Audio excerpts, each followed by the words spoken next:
tahun terakhirnya Unifil juga gitu ya, perlu memang ada evaluasi. Apakah kemudian mandat ini perlu dilanjutkan nanti ke depannya atau tidak? Sebenarnya kalau pemerintah Indonesia ini mau lebih engage, itu bisa saja kita misalnya mengusulkan kepada Dewan Keamanan PBB untuk kemudian menetapkan, walaupun Israel nggak mengakui Statuta Roma, menetapkan Netanyahu, dalam hari ini Perdana Menteri Israel, sebagai penjahat perang dalam konteks kasus 3 TNI ini. Tampaknya operasi Mossad dalam tanda petik, karena kita juga nggak bisa memverifikasi ini Mossad beneran apa enggak, itu berupaya untuk memastikan perang ini tidak segera selesai. Betul. Karena begitu perang ini selesai, maka dominasi Iran di kawasan makin menguat.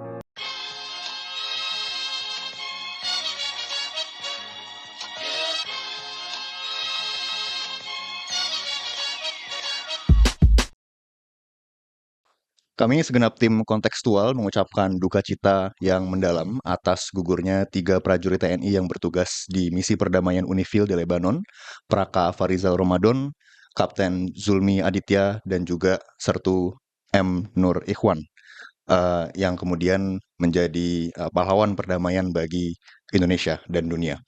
Dan kali ini teman-teman, kita di Podcast Bebas Aktif akan membahas mengenai peran Indonesia dalam Unifil, misi perdamaian di Lebanon, geopolitik di Lebanon dan kawasan Asia Barat atau Timur Tengah, dan bagaimana respons dari pemerintah dan posisi dari pemerintah serta masyarakat di Indonesia menghadapi dinamika seperti ini.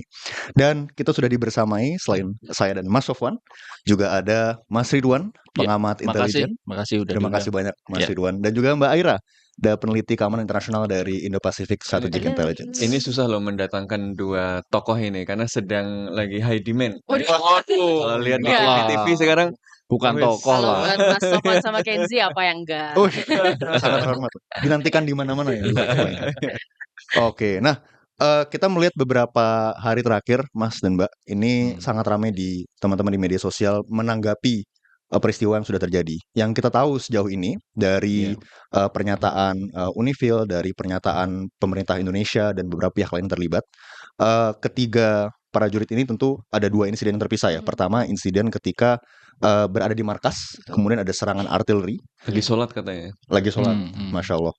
Dan Betul, kemudian meninggal dunia di situ. Kemudian ada 2 prajurit yang akan menjemput, dan ketika konvoinya sedang berjalan, ada ledakan yang mengakibatkan wafatnya mereka berdua. Nah, tentu dari Indonesia menuntut investigasi yang menyeluruh seperti yang disampaikan oleh Kementerian Luar Negeri, dan menuntut Israel untuk tidak beralasan, untuk benar-benar bertanggung jawab ya, as much as we want to, dan melihat pola-pola yang berulang sebenarnya dari Israel. Ini bukan kali pertama pasukan perdamaian di Lebanon diserang oleh Israel, dan kali ini menewaskan 3 orang prajurit kita. Harusnya Indonesia marah, dan it's rightly so. Teman-teman di masyarakat juga sangat marah. Dari Mas Ridwan dan Mbak Ira sendiri melihat situasi terkini itu seperti apa in general? Kalau dari aku, jadi ini melihat bahwa memang kan ada pergeseran situasi ya. Karena kan ini mandat yang kemudian dikeluarkan Unifil ini awalnya kan itu 425, lalu kemudian 426 itu tahun 78 ya, lalu kemudian berkembang lagi tahun 2006 tuh. Itu di mandat 1007 kalau nggak salah ya di tahun 2006. Nah, yang kita lihat di sini kan sebenarnya mandat itu hanya mengcover kemudian stabilisasi wilayah, lalu kemudian memastikan ya tidak berkembangnya Hezbollah kembali untuk kemudian melakukan persenjataan lagi, lalu kemudian memastikan LAF ditempatkan di sana. Nah, dari situ saja kan sebenarnya sudah kelihatan bahwa itu fungsi UNPKO yang ditempatkan di sana itu kan sebenarnya stabilizing force. Sementara dengan kondisi yang ada sekarang, ini kita melihat bahwa ada serangan-serangan lagi yang dilakukan oleh Israel di sana. Dan itu kan jelas sebenarnya kondisi yang tadinya sudah cukup stabil ini bergeser. Meskipun saya bilang stabil, tapi kan sebenarnya udah terjadi ya. Ini sejak 2003 kemarin kan sudah mulai ada serangan-serangan ya. Tapi yang jelas sekarang sudah bergeser menjadi active war zone. Yang mengindikasikan sebenarnya berarti kan UNPKO di sana itu tidak di-equip dengan kebutuhan pertama mandat untuk kemudian punya rule of engagement yang memadai. Lalu yang kedua itu adalah terkait masalah kapasitas dan kemampuan juga gitu. Karena equipment-nya juga tidak memenuhi ya, termasuk misalnya kemampuan intelligence mereka, kemampuan untuk kemudian bisa menangkal misalnya kan proyektil-proyektil, drones dan lain-lain gitu ya. Jadi saya rasa sebenarnya di sini karena ini tahun terakhirnya Unifil juga gitu ya, perlu memang ada evaluasi evaluasi. Apakah kemudian Hmm. mandat ini perlu dilanjutkan nanti ke depannya atau tidak? Karena sekarang kita lihat bahwa kondisi sekarang ini sudah memanas, terutama sekarang terjadi offensive offensive attack dari Israel ke wilayah utara. Termasuk kan Israel ini berusaha untuk kemudian menduduki sampai ke wilayah Sungai Litani kan, gitu ya, dan kemudian berusaha untuk menekan Hizbullah. Sementara Hizbullah sendiri berusaha untuk melakukan perang protracted, yang mana kita juga nggak tahu sampai kapan sebenarnya ini perangnya akan berlangsung. Ya. Nah, sekarang mungkin pemerintah Indonesia juga harus bertanya gitu ya, apakah kemudian pemerintah Indonesia mau mendesak misalnya via General Assembly seperti yang kemarin, ataukah memang ada closed door diplomasi misalnya, lalu kemudian melalui jalur-jalur multilateral lain.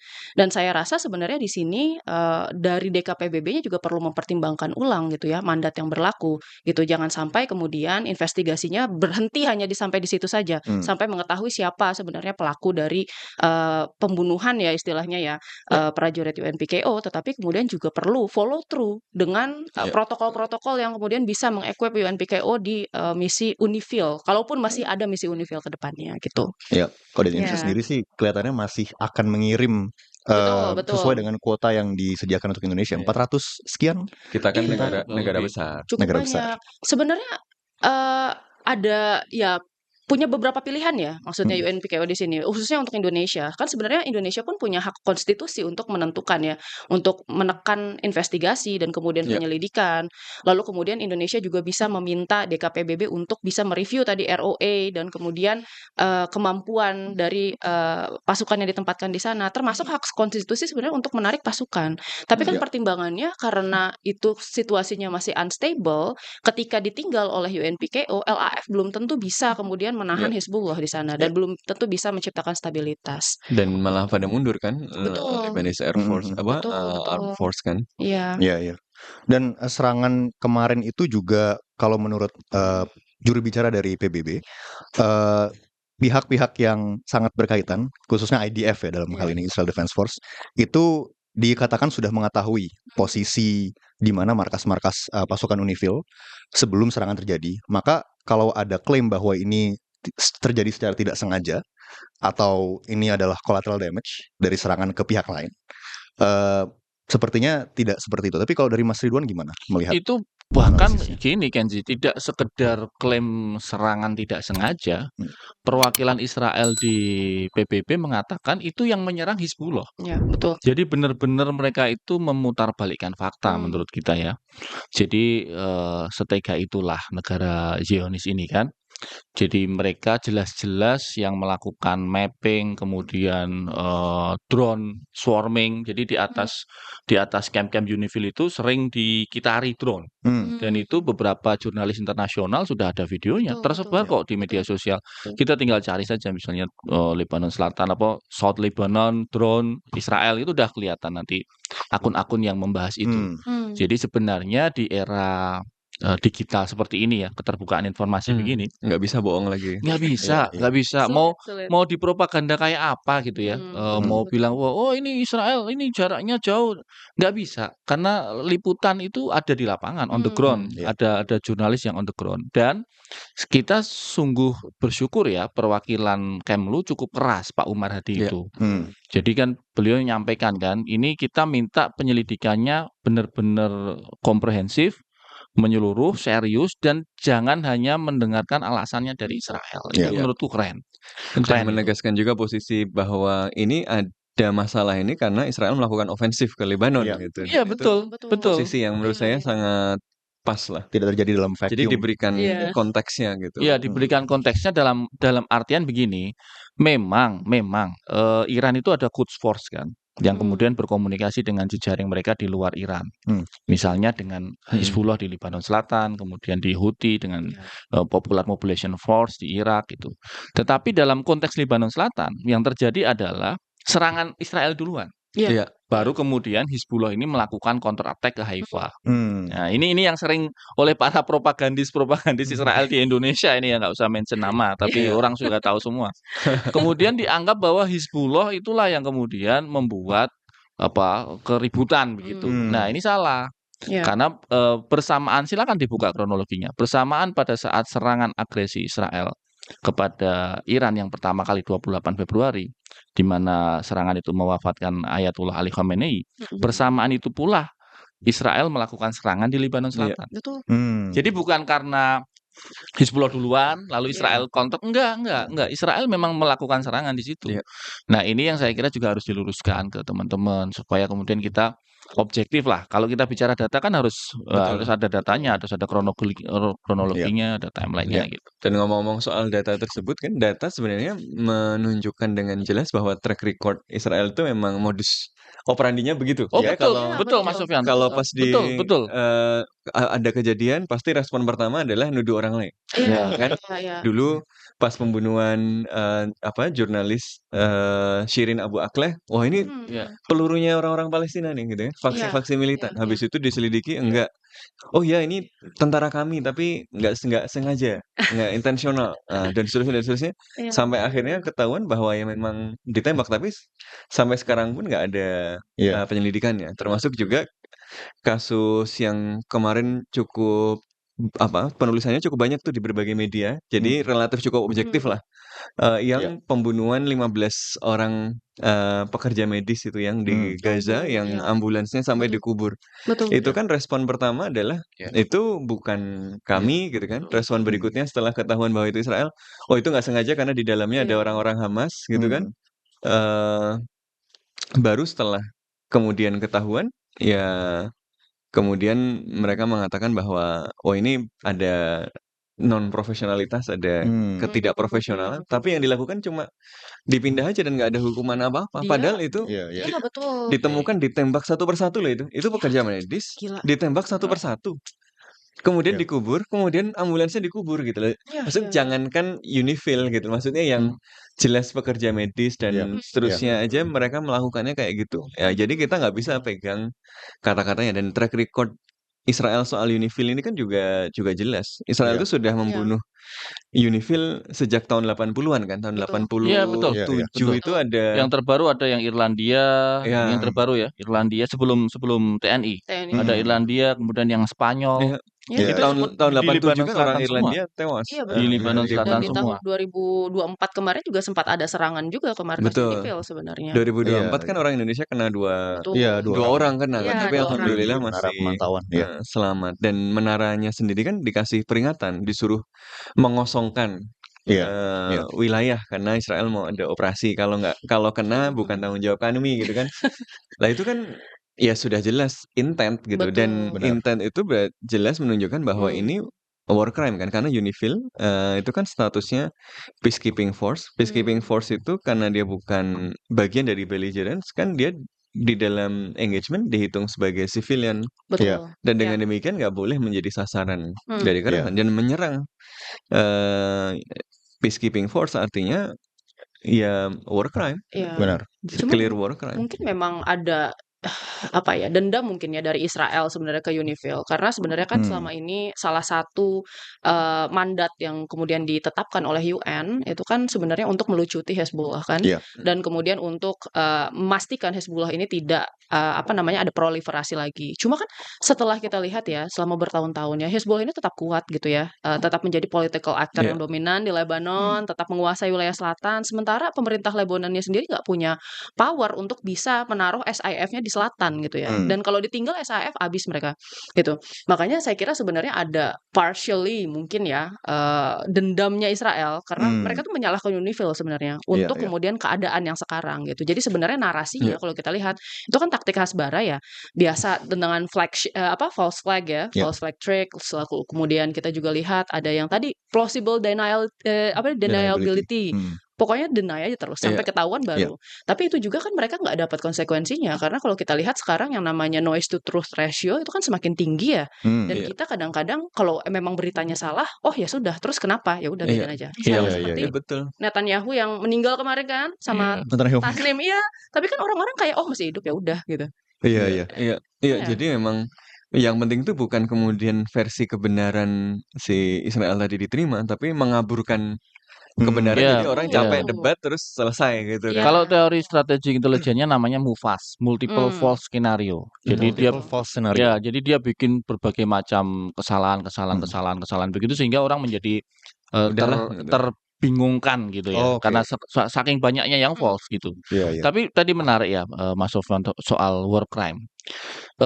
Sebenarnya kalau pemerintah Indonesia ini mau lebih engage, itu bisa saja kita misalnya mengusulkan kepada Dewan Keamanan PBB untuk kemudian menetapkan, walaupun Israel nggak mengakui Statuta Roma, menetapkan Netanyahu, dalam hari ini Perdana Menteri Israel, sebagai penjahat perang dalam konteks kasus 3 TNI ini. Dia kan sudah dicantumkan sebagai penjahat perang dalam kasus Gaza kan. Iya. Betul, betul. Ada pelapor PBB yang sekarang nggak punya kartu kredit karena Iya. semua kartu bankingnya semuanya nggak bisa digunakan. Betul, betul. Gara-gara dia melaporkan bahwa si Netanyahu ini bersalah Iya. dalam genosida Gaza. Hmm. Nah, dalam konteks wafatnya 3 TNI ini, sebenarnya kita bisa berinisiatif itu. Jadi Kementerian Luar Negeri misalnya bersurat, walaupun Libanon juga tidak mengakui Statuta Roma masalahnya. Jadi Israel pelakunya tidak mengakui Statuta Roma, Libanon tidak mengakui Statuta Roma, Indonesia tetapi enggak juga. Indonesia enggak juga. Itulah Iya. yang kemudian menjadi problem. Sulit, iya. Ketika ini kita ajukan ke Tapi kan yang ICC, ikut di UNIFIL macam-macam. ya Nggak cuma betul, Indonesia, jadi betul, nggak betul. nggak bisa nggak perlu atas nama Indonesia Negara, kan, tapi tapi atas atas nama Bisa negara atas nama Dewan DKPBB. Keamanan atas PBB nama sebenarnya. yang bergabung Oh, dengan oke. UNIFIL. Iya. Sebagai mandat kan, karena ini Iya, iya. ada pelanggaran hukum Benar. humanitarnya di Ya, situ. atau negara-negara yang bergabung di UNIFIL. Bahkan kemarin juga di saat hampir yang bersamaan ketika Indonesia diserang dan wafat, ada konvoi dari Perancis juga kalau nggak salah yang diancam Iya, diarahkan iya, senjata iya. oleh Israel, dan itu juga menjadi atensi di Perancis Iya, sampai betul, mereka betul. mengeluarkan kecaman juga ke Betul, Israel. betul. Tapi gini, kalaupun misalnya ya, taruhlah Indonesia melakukan kecaman di DKPBB, dan ini kan sebenarnya sesuatu yang cukup keras ya gitu ya. Memang ada yang bilang maksudnya ini harusnya disampaikan oleh pihak yang lebih tinggi lagi gitu ya, sehingga kemudian ancamannya bisa lebih efektif gitu. Di Karena level kan kepala negara di gitu. level kepala negara. Tapi kan memang kita lihat di sini ya, permasalahan memang ini bukannya tidak mungkin, tapi akan sangat sulit.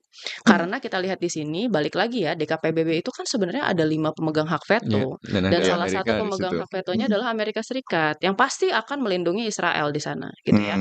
To some extent, I think Amerika Serikat pasti punya batas, tapi batas toleransinya itu yang saya kira itu sangat tinggi ya, nggak mungkin kemudian Iya. tiba-tiba berubah haluan.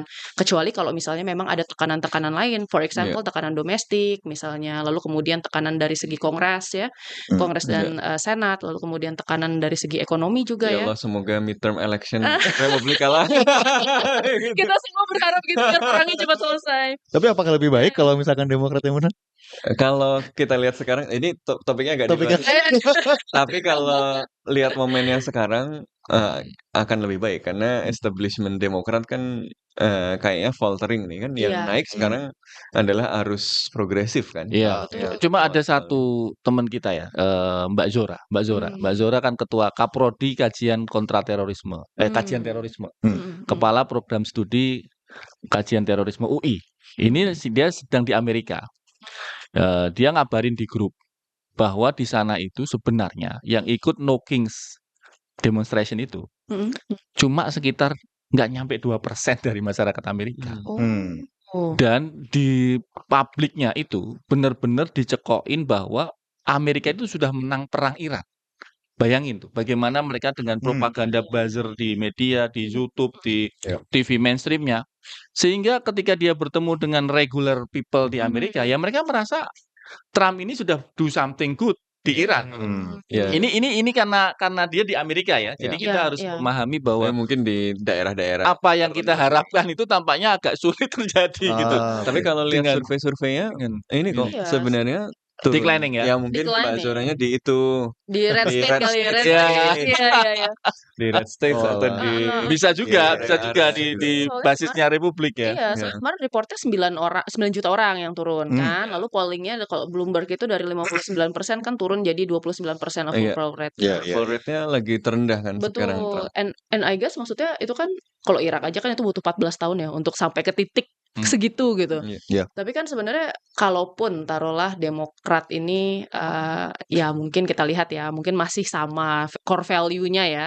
Tapi pada akhirnya kan kita mempertanyakan the political will to continue the Iya. war, gitu Iya. ya. Karena kan selama ini saya kira itu kan membutuhkan dukungan yang besar, terutama dari masyarakat. Kalau rata-rata konstituen politiknya kemudian menginginkan mundur, ya kemungkinan ya tadi ya ada kemungkinan Amerika Serikat bisa menarik diri, lalu kemudian termasuk di isu-isu yang sensitif nih di keamanan PBB itu juga bisa kemudian Amerika vote out, khususnya karena ada tekanan dan skrutini di dunia internasional terkait Iya. pelanggaran-pelanggaran kemanusiaan yang dilakukan sama Israel dan Amerika Tapi Serikat kan. kembali lagi ke Lebanon dulu nih. Tadi Iya. Ridwan kan ngomong soal bahwa serangan itu kalau dilihat secara kronologis sebenarnya Israel yang mulai duluan gitu ya. Terus tadi kan Mbak Ira juga bilang bahwa ada kekecewaan atau kemarahan gitu ya Israel pada UNIFIL karena dia melihat bahwa UNIFIL ini adalah alasan kenapa Hizbullah masih bisa Iya. kuat gitu kan. Kalau kita ingat lagi kan sebenarnya tahun 1978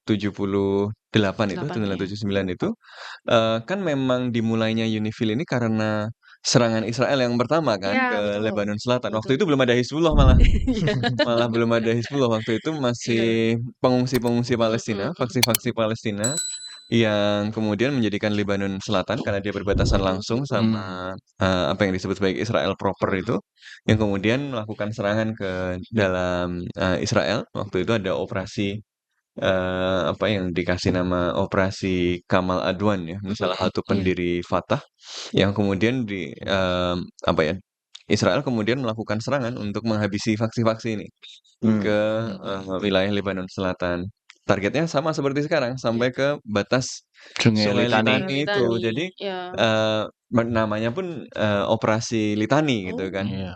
Dan kalau kemudian kalau justifikasi taktisnya, strategisnya kan untuk mengamankan Hizbullah. Tapi kalau justifikasi di pemukim-pemukimnya ya religius karena memang ekspansi kawasan Greater kan, Israel. Greater Israel itu. Raya.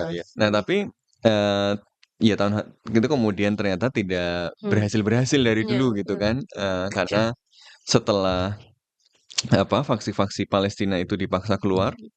Dan ini menarik, mungkin salah satu pelajaran kenapa agak sulit untuk melucuti Hamas juga karena mungkin orang-orang Palestina juga masih ingat pas serangan Israel di operasi Litani itu kan itu salah satu alasan kenapa kemudian selesai akhirnya adalah kesepakatan bahwa faksi-faksi militan Palestina ini kan meletakkan senjata. Betul. Jadi mereka menyerahkan senjata dan mereka keluar. Jadi waktu itu Fatah, PFLP kan akhirnya keluar dari Lebanon Selatan dengan jaminan dari Amerika Serikat, dari Perancis, dari pasukan internasional bahwa pengungsi Palestina di Lebanon Selatan itu dijamin keamanannya. Ya mirip lah kayak sekarang. Hamas dilucuti senjatanya, lalu kalian pergi dapat pengampunan, nanti yang menjaga adalah negara-negara lain gitu kan.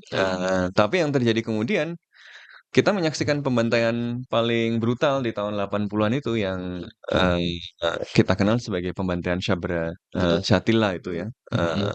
Jadi ya yang diceritakan dengan sangat ekstrim itu bahkan oleh wartawan Israel kan ada perempuan dibelah perutnya, dibunuh bayinya dan seterusnya. Nah ini ya gimana lah kalau kita mengalami pengalaman seperti itu kan sekarang diminta melucuti senjata dengan jaminan orang lain yang itu temannya dari Israel ya nggak mungkin lah gitu kan.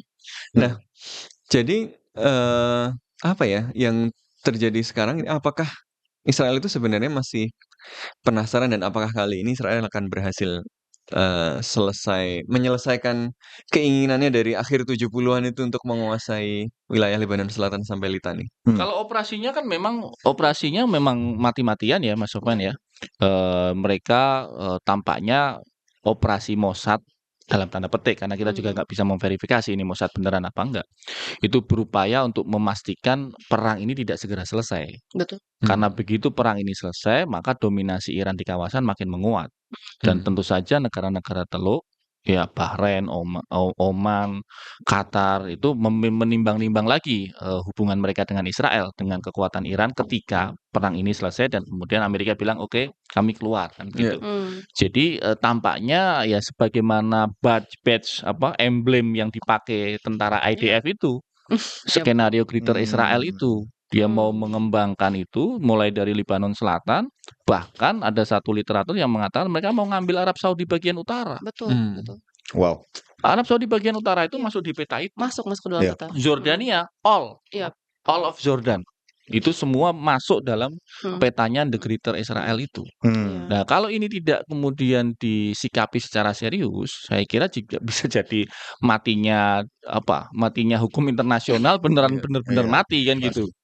Kalau dari Lebanon sendiri responsnya gimana, Mas, Mbak? Tadi kan kita sempat bahas juga Hezbollah sebagai salah satu kekuatan politik yang dominan dan Iya, pemerintah resmi di Lebanon nggak punya cukup kapasitas untuk menegakkan law and order dan kedaulatannya di daerah selatan. Sekarang responsnya gimana dan kira-kira menanggapi pasukan perdamaian di wilayahnya diserang berkali-kali, ini pola yang berulang, bagaimana ke depan posisinya? Kalau kita lihat sekarang kan sebenarnya belum ada pernyataan-pernyataan yang kemudian cukup keras yang dikatakan oleh pemerintah Lebanon. Mereka silent, I think.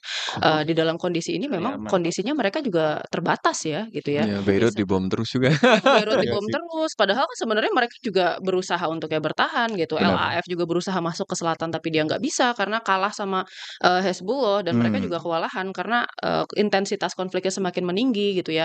Dan kita lihat kan sebenarnya ada ya sebenarnya last hope dari pemerintah resmi dari Lebanon itu untuk kemudian lebih hedging ke Amerika Serikat. Sebenarnya lebih agak mengarah ya ke Amerika Serikat karena kemarin kan ada kasus di mana kemudian diplomatic corpsnya Iran itu kemudian persona non grata kan oleh Lebanon.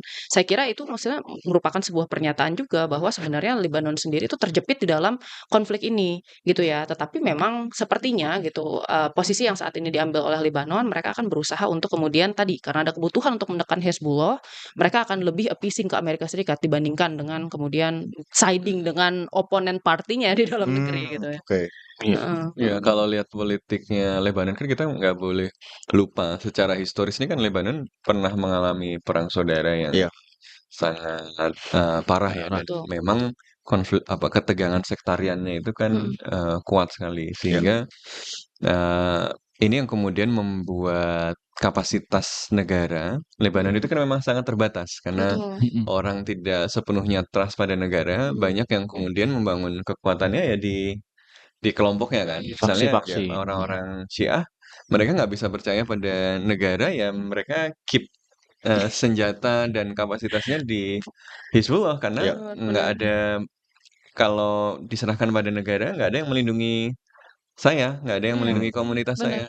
Dulu kan malah sampai ada milisi-milisi macam-macam kan, milisi Palangis, milisi Amal dulu ya. Nah sekarang kan kenapa? Jadi yang kalau kita lihat sekarang kan responnya kepecah nih di Lebanon itu dua. Satu adalah mereka yang melihat bahwa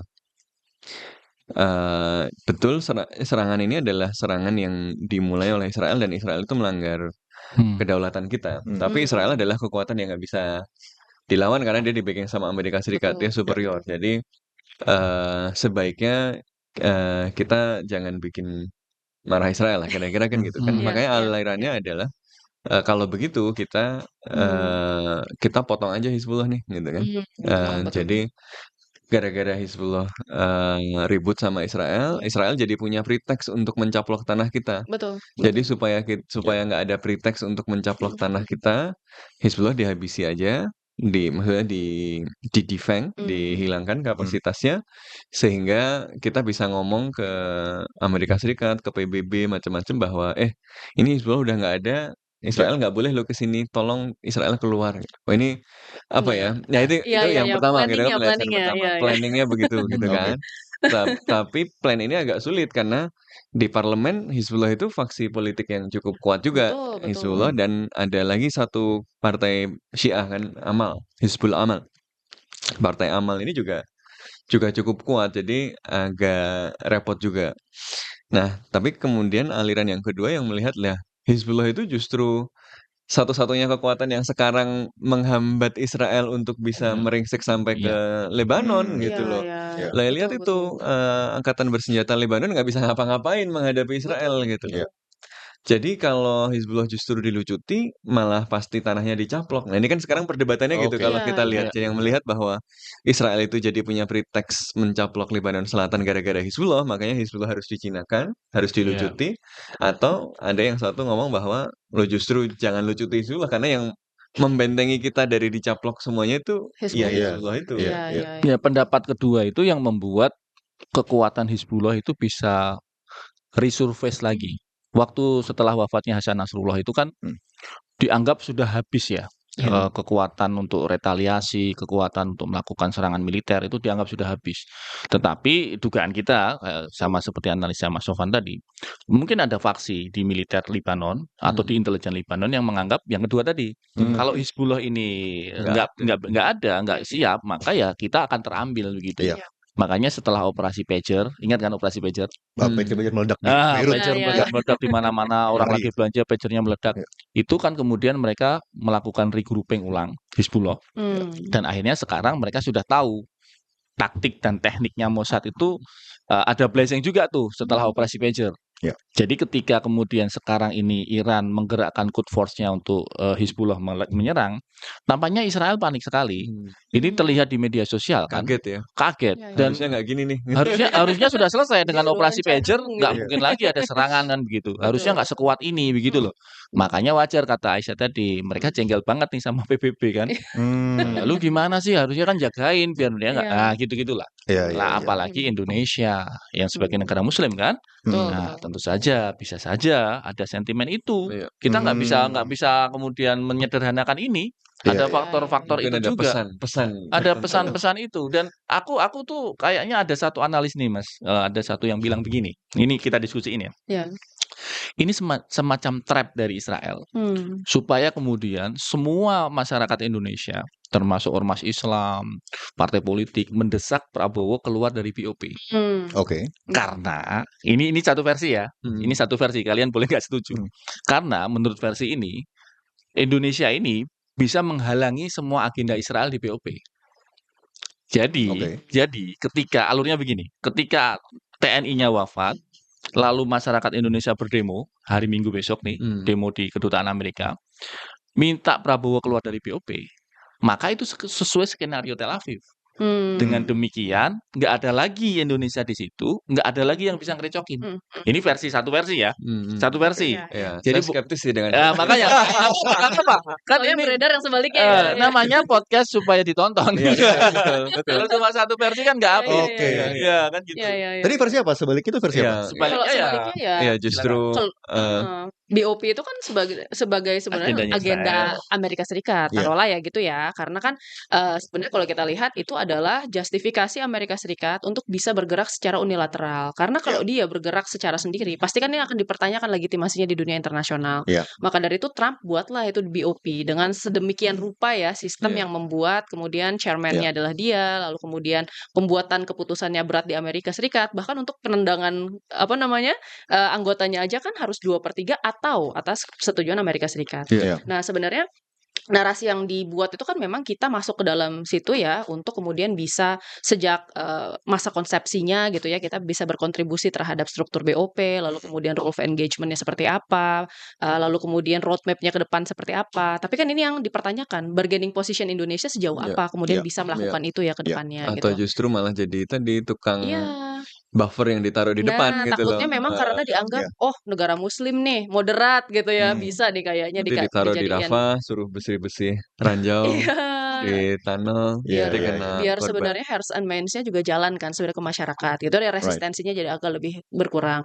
Tapi memang kan yang ditakutkan adalah karena ini agendanya Amerika Serikat dan Israel gitu ya, ada plan-plan ekonomi ya yang sebenarnya kan selama ini diumumkan secara terbuka kayak Riviera of the Middle East, termasuk misalnya recovery pasca perang, pembuatan misalnya pemukiman warga dan luxury hotels ya gitu. Nah pertanyaannya adalah kan sejauh apa juga itu bisa kemudian berdampak kepada perekonomian masyarakat dan lebih jauh berkontribusi terhadap apartheid.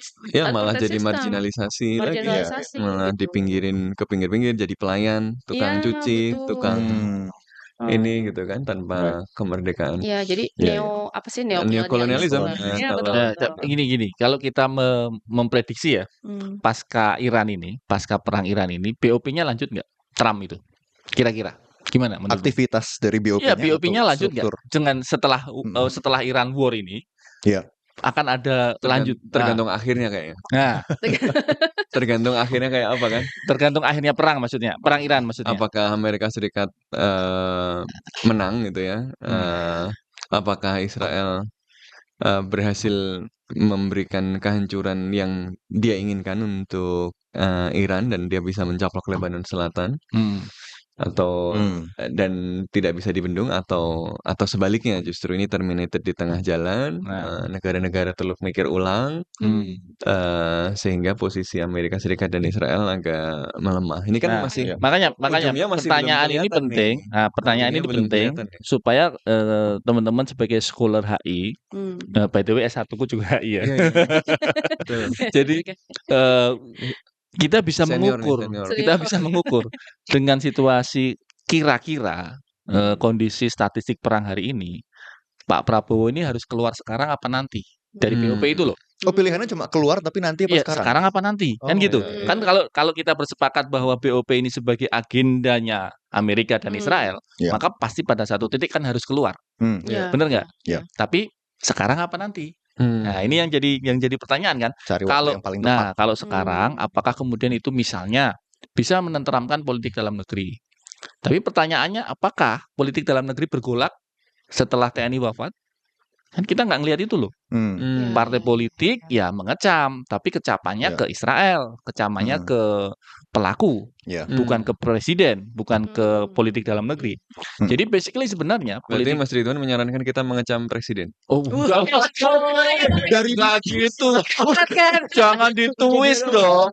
Itu dong. Wow.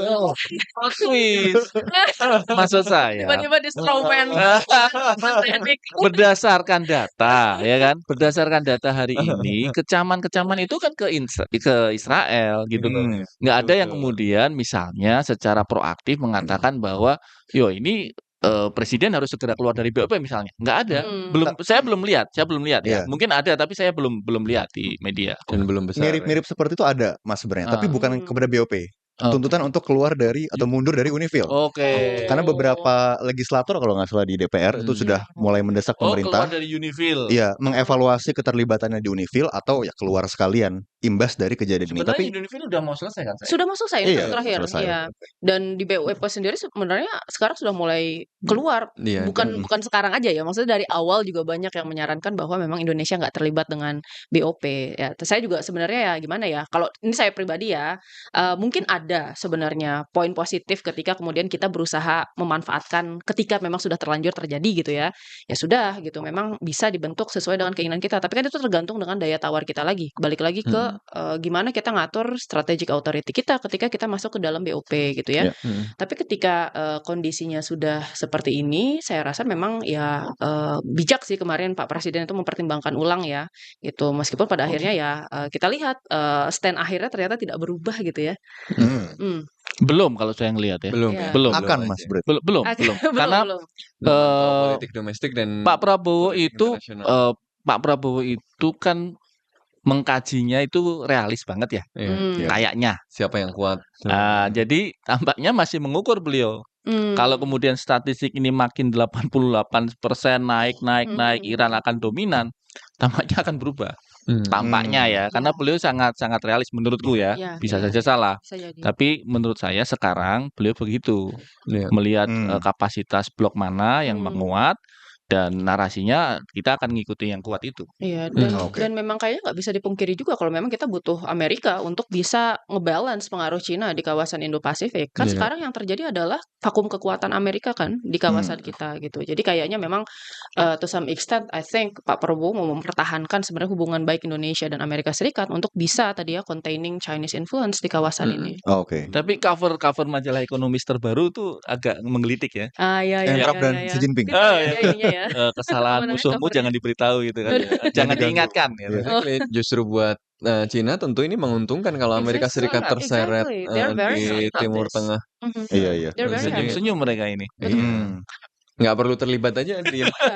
And they're happy. Mereka holding pupuk sekarang, nitrogen based fertilizer sekarang. Jadi yang akan di-expect kemudian hari itu kan sebenarnya shortage food security kan, masalah keamanan pangannya akan terganggu. Terus habis itu juga kemudian tadi ya penarikan sejumlah fasilitas-fasilitas militer di kawasan Indo-Pasifik. Kayak misalnya THAAD system yang ada di Korea Selatan gitu kan udah mulai ditarik. Sudah. Beberapa personel yang ada di Okinawa ya. Okinawa di Guam juga. Marinirnya ke Timur Tengah.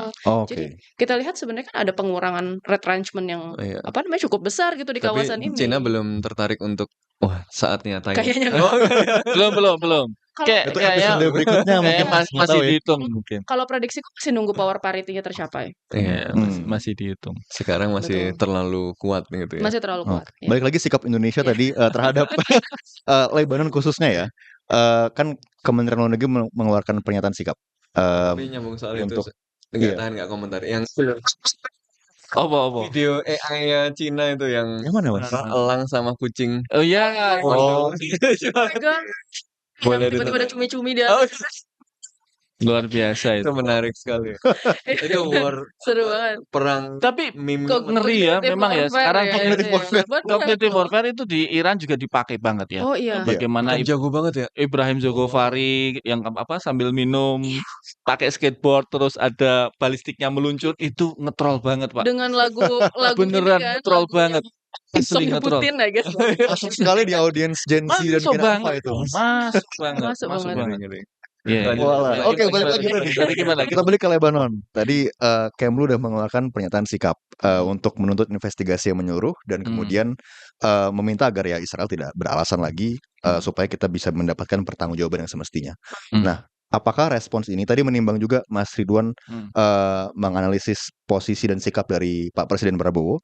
Apakah respons yang sudah kita sampaikan di PBB itu proporsional untuk situasi saat ini, ataukah masih kurang atau malah kelewatan? Gimana Sa? Ayo Sa. Sebenarnya bisa diamplifikasi lagi sih Mas, menurut saya. Tetapi sebenarnya kalimat yang kemudian diberikan udah cukup bagus ya. Dalam artian di sini kan dia meminta investigasi, lalu kemudian report full, yang mana itu merupakan memang hak Indonesia sebagai negara pengirim UNPKO gitu ya. Dan kita kan sebenarnya bargaining posisinya cukup bagus. Karena kan selama beberapa tahun terakhir kita ini menempati peringkat 10 besar. Terakhir di tahun 2025 kemarin juga 5 besar. 5 Iya, besar, iya. betul. Dari 7, 8 naik ke 5 besar gitu. Dan di Unifil sendiri paling besar kalau nggak salah kontingennya. Betul. Nah, sekarang kan kita tinggal lihat ya, maksudnya bagaimana kemudian kecaman Indonesia ini bisa berpengaruh gitu ya. Termasuk tadi kata Mas Sofan kan udah diberikan konteksnya pula. Itu yang sebenarnya penting menurut saya. Karena kalau cuma proyektil, kalau cuma ini itu kan gampang untuk di-deflect ya. Dan gampang untuk kemudian dibilang oh ya Dimanipulasi nggak juga sengaja. gampang. Tapi untuk kontekstual operasinya itu yang cerdas menurut saya. Untuk kemudian mengatakan bahwa loh ini kan kalian yang memulai offensive attack-nya gitu loh. Jadi memang sebenarnya itu bagus ya untuk kemudian diumumkan secara terbuka melalui General Assembly gitu ya. Dan kemudian saya rasa bisa juga nanti dilobi melalui closed door diplomacy di DKPBB. Nah, tapi memang ya pasti akan lebih afdol lagi kalau ucapan-ucapan itu sebenarnya bisa disampaikan oleh pemimpin tertinggi kita gitu. Mungkin pemimpin tertinggi tadi masih melihat tadi, melihat menimbang-nimbang perimbangan kekuatan dulu. Supreme leader kita ini belum. Pemimpin tertinggi literally supreme leader. Bukan supreme leader, dear leader. Oh, bukan. Korea Utara dear leader. Tapi gini kan, menurutku Gimana Mas? Yang paling penting sekarang itu adalah bentuk pertanggungjawaban negara kepada keluarga korban. Betul. Ya, keluarga yang paling yang terduga ini loh, paling berduka ini. Orang Jogja ya? Ada yang orang Jogja Pak, ada orang Kulon Progonya satu, kemudian ada orang Sukabumi, ya gitu ya. Satu lagi dari kalau nggak salah Medan atau Aceh itu. Nah ini yang saya kira tanggung jawab negara ini harus ditampilkan, diwujudkan ya. Kan masih punya anak kecil, ada jandanya, ini harus lihat foto-fotonya, aduh kasihan banget, sedih banget. Lihat mereka message apa? Iya, anaknya betul bisa jalan apa? Jadi Farizal ini yang Kulon Progo ini, Farizal ini aku dapat info, Farizal ini sebenarnya sudah selesai misinya. April ini. Oh, berarti akan pulang harusnya. Pulang. Dan dia sudah punya tiket di bulan Mei. Bayangin. Oh, Masya Allah. Jadi sudah punya tiket mau pulang ke Indonesia bulan Mei. Gitu. Nah, jadi sebenarnya ya very tragic kan. Dan ini terlepas dari forum PBB-nya, keluarga ini kan harus diyakinkan dulu bahwa pemerintah kita ini care. Betul. Peduli, kemudian ada santunan, ada nah ya itulah prosedur itu yang harus dilakukan.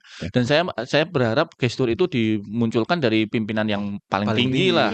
Itu kalaupun misalnya itu Pak Presiden sedang di luar negeri, sedang di Korsel saat kita tapping ini, sedang di Korsel. Lagi foto, saya lihat lagi foto sama apa? Si idol itu ya. Hearts to Hearts. Iya, SWS ya. Itu lagi foto sama Carmen.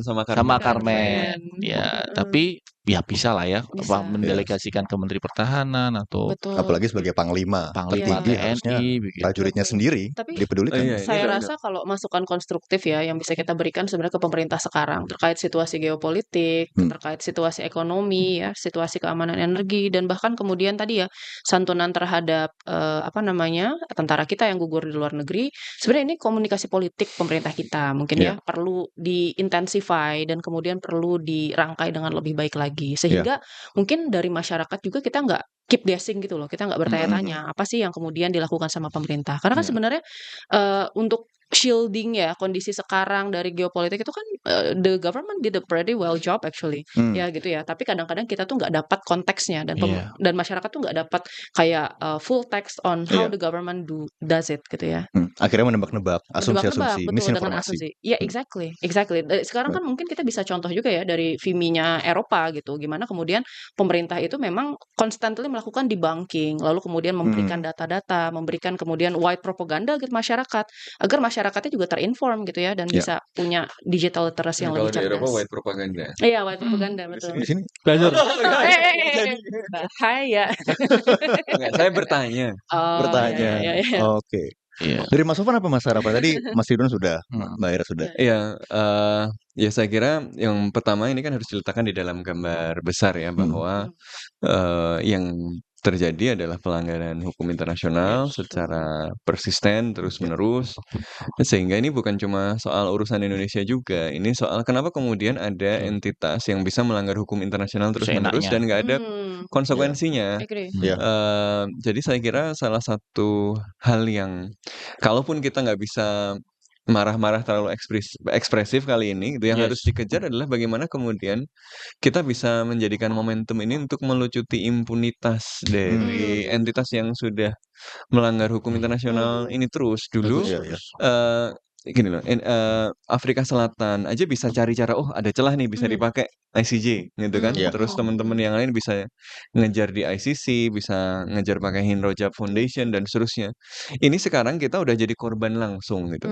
Kalaupun nggak berani marah-marah karena kalkulasi power Realisme relations politik. tadi dan macam-macam tadi, gunakan mekanisme-mekanisme legal yang implikasinya mungkin lebih soft tapi serius dan ini mempreteli impunitas gitu. Misalnya coba lihat mekanisme di ICC seperti apa yang bisa misalnya untuk implying serangan-serangan terhadap UNIFIL, bukan cuma yang sekarang tapi misalnya yang melukai tentara Spanyol, kita tahun 2024, Prancis. yang dulu, yang dan seterusnya gitu ya. Dicari satu-satu kayak kemarin itu kan bahkan mungkin orang belum kepikiran misalnya tentara-tentara IDF yang baru di Gaza melakukan pembantaian, genosida, kemudian mereka liburan di mana, dikejar di situ. Ya kan sebenarnya kita bisa melakukan hal-hal semacam itu gitu. Jadi ya be kreatif, tapi menurut saya kuncinya adalah kita harus manfaatkan ini untuk melucuti impunitas. Karena ini bukan cuma soal Indonesia, bukan cuma soal ini bukan dendam loh, ini soal kalau ini dibiarkan terus, ya sistem internasional hancur kan ini. Prinsip Mas. Betul. Israel bisa terus melakukan kejahatan-kejahatan ini dimanapun, korbannya siapapun gitu. Jadi emang harus bareng-bareng mengakhiri impunitas ini. Ya, Setuju. Makasih banyak Mas Sofan, Mbak Ira, dan Mas Ridwan. Iya, sama-sama. Berbincang Senang hati. lama sejauh ini. Dan terima kasih teman-teman penonton setia podcast Bebas Aktif Kontekstual yang sudah membersamai kita pada hari ini. Jangan lupa ikuti terus media sosial Kontekstual untuk diskusi yang mencerahkan ke depannya. Dan mari kita berharap bersama-sama agar impunitas tadi bisa dipreteli. Pertama, prinsip dan hukum internasional bisa ditegakkan. Dan Indonesia bisa mendapatkan, dan dunia bisa mendapatkan keadilan yang semestinya. Terima kasih teman-teman dan sampai jumpa di episode berikutnya. Dadah.